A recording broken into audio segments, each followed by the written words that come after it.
salam sejahtera untuk kita semua. Yang terhormat Bapak Dr. Agus Saripudin MD, yang terhormat Ibu Dr. Liza MD. Alhamdulillah pada kesempatan pagi hari ini saya akan menjelaskan tentang salah satu model pembelajaran. Nah, sebelum kita masuk ke dalam penjelasan model pembelajaran, perlu kita ketahui bahwa model pembelajaran adalah pedoman yang dapat digunakan oleh pendidik atau guru untuk menjalankan pembelajaran yang efektif di dalam kelas. Model pembelajaran ini sudah diuji oleh ahli dengan menggunakan prinsip-prinsip dan teori-teori yang sudah ditetapkan di dalam model pembelajaran. Maka dari itu, kita sebagai guru ataupun pendidik bisa memilih salah satu model pembelajaran yang sesuai dengan kondisi lingkungan sekolah dan juga kondisi siswa kita. Nah, pada kesempatan hari ini saya akan memperkenalkan model pembelajaran Cooperative Integrated Reading and Comprehension atau sering dikenal dengan CIL. Nah, model pembelajaran ini menitik beratkan pada dua dasar keahlian, yaitu membaca dan menulis. Nah, mungkin masih banyak guru atau rekan-rekan mahasiswa ketika mengajarkan pembelajaran kepada siswa itu sering monoton, atau siswa kurang interaktif, atau siswa sering gaduh mungkin di dalam kelas. Maka dari itu kita sebagai pendidik atau guru bisa menerapkan salah satu model pembelajaran yang efektif dan efisien dan siswa-siswa di dalam kelas menjadi aktif, menjadi antusias untuk mengikuti pembelajaran, terutama pelajaran bahasa Indonesia.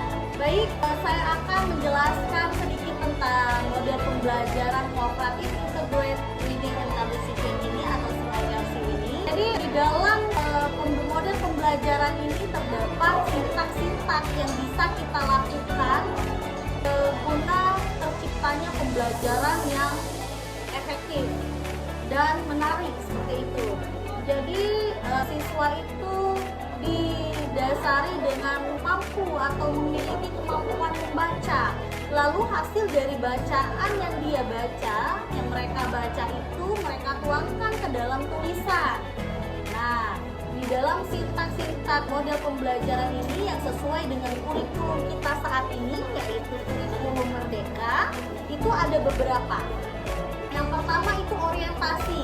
Nah, di dalam orientasi ini, guru atau pendidik itu mempunyai peran yang penting. Nah, memperkenalkan, mengapresiasi, atau memotivasi siswa untuk belajar dengan aktif, dengan kreatif, dan inovatif, seperti itu.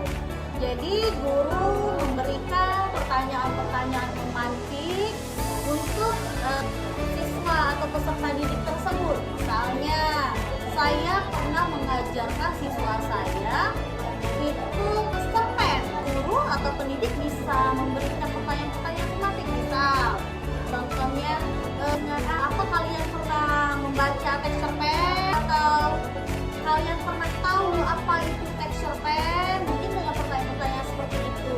Kebetulan saya mengajar di SMP dan kelas 8. Di kelas saya itu siswa-siswa sudah mengetahui macam-macam teks, salah satunya teks cerpen tersebut. Kemudian setelah orientasi, siswa itu langkah selanjutnya atau sintak selanjutnya yaitu organisasi kelompok. Jadi kita sebagai guru membuat kelompok-kelompok kecil di dalam kelas. Jadi satu kelompok itu bisa dibuat 5 sampai 6 orang. Di dalam satu kelas itu bisa kita buat sekitar 5 atau 4 kelompok di dalam sintak kedua. Kemudian pengenalan konsep. Nah, di sini guru juga berperan penting, aktif, memperkenalkan atau menjelaskan apa yang dimaksud dengan teks cerpen, bagaimana contoh teks cerpen, penerapan penulisan di dalam teks cerpen, dan macam-macam teks cerpen. Nah, itu di dalam sintak ketiga, yaitu pengenalan konsep. Selanjutnya, setelah itu kita ke sintak selanjutnya, yaitu identifikasi.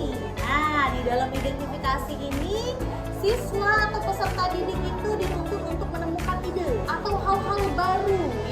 baru mereka ketahui di dalam bacaan teks cerpen tersebut. Misalnya kita juga bisa mengarahkan mereka untuk mencari tokoh, kemudian penokohan, karena ada beberapa siswa juga yang belum mengetahui perbedaan antara tokoh dan penokohan.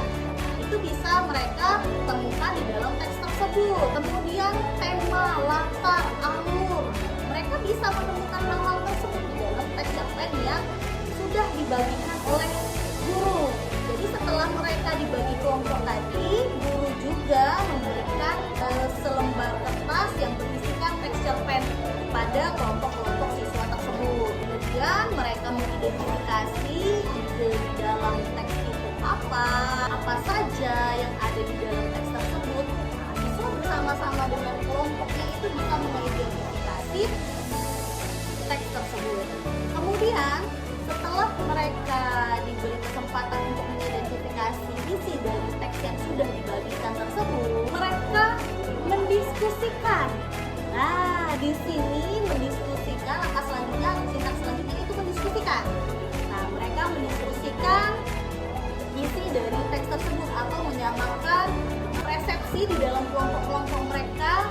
Kemudian mereka menuliskan. Nah, ini sesuai dengan tujuan dari model pembelajaran CIRC ini. Setelah membaca, mereka menuliskan apa yang mereka ketahui, apa yang mereka dapat di dalam cerita atau teks cerpen tersebut. Setelah mereka tulis semua, mereka sepakati apa yang akan mereka tulis seperti itu. Lalu ke sintaks selanjutnya terakhir adalah presentasi. Nah, di presentasi ini hasil dari kelompok mereka presentasikan ke depan kelas seperti itu agar bisa ditanggapi dengan kelompok lain. Nah, mereka setiap kelompok itu mempresentasikan hasil temuan mereka yang ada di dalam teks, kemudian ditanggapi oleh kelompok-kelompok yang lain. Nah, seperti itu.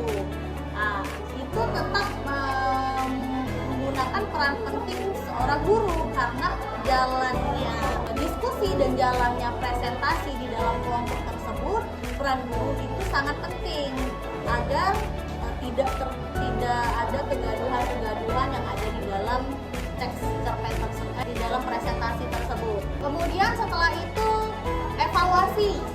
Nah, jadi guru bersama peserta didik atau siswa mengevaluasi hasil dari temuan-temuan yang terdapat di dalam teks. Jadi itulah langkah-langkah atau sintaks yang terdapat di dalam model pembelajaran CIRC. Keunggulan CIRC ini sangat penting menurut saya karena di sini menitik beratkan, menonjolkan itu membaca dan menulis. Jadi mereka itu diminta atau peserta didik diminta oleh seorang guru untuk membaca bacaan, kemudian hasil dari mereka baca tersebut atau pengetahuan yang sudah mereka dapatkan dari membaca tersebut mereka tuangkan ke dalam bentuk tulisan.